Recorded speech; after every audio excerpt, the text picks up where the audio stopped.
Hi, my name is Dan.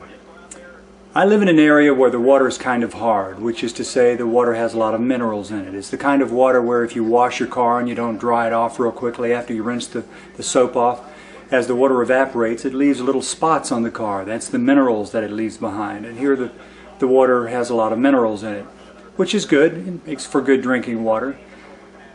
But I've been using charcoal water filters to try to make the water taste a little better for things like coffee and tea and cooking. But I have found that these charcoal water filters, at least the Pure brand, which is what I've been using, seems to add more contaminants to the water than it takes out. Or maybe I should qualify that. I've been finding that the charcoal water filter is adding something to the water. It may be taking something out, but it's adding something back in.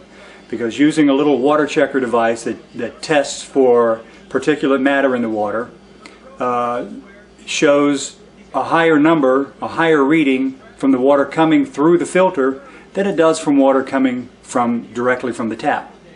Let's take a look. Okay, here we are. Now we're going to be testing the water with this simple little device. It's called a water checker. These are easily available on the internet. It's a very simple little device. It has a little well that you fill with water and two little contacts down at the bottom of the well. And when you press the go button, those contacts measure the resistance in the water, which gives you a reading of the total dissolved solids, or TDSs. So this is our Pure water filter here. And the instructions say that when you install a new filter, you should run the water through it for 5 or 6 minutes to kind of clean the garbage out of it. And I've done that. In fact, this has been on my faucet. This has been in use now for a couple of weeks. So it should be well broken in. The instructions also say that the slower the water goes through the filter, the better the filter is able to do its job. So we just want a light stream of water coming from the tap. We'll try the water coming from the tap first. So let's get a light stream of water coming out. There we go. We have a very light stream of water, and we're going to use our little water checker. We're going to fill it up with water, fill the well, press the go button, and when it beeps, it means it's given a reading. I just got my beep. And we have a reading here. I don't know if you can see it, but the reading is 340.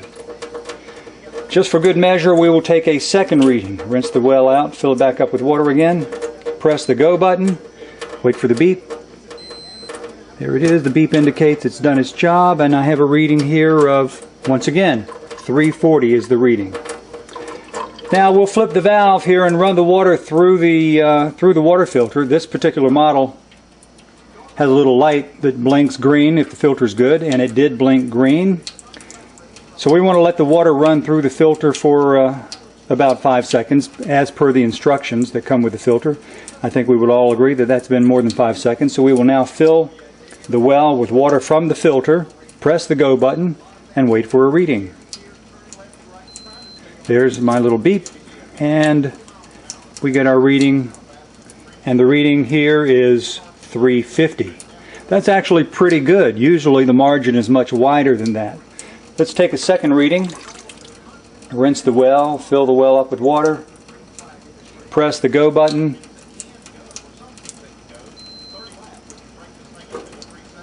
and we've got our reading, and the reading this time, indeed, the reading has gone up to 360. Just for good measure, we will take a third reading, just for consistency purposes. Press the go button. There's my little beep. It's finished reading, and the reading is once again 360. So, and just for good measure, we'll put it back to the tap. We've got the water coming out of the tap. Once again, let's rinse the well. Fill the well, hit the go button, wait for a reading.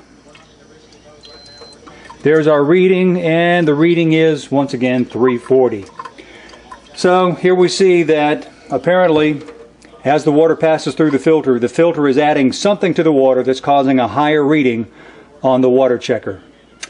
Draw your own conclusions, but I'm going to stop using my filter until I get some answers.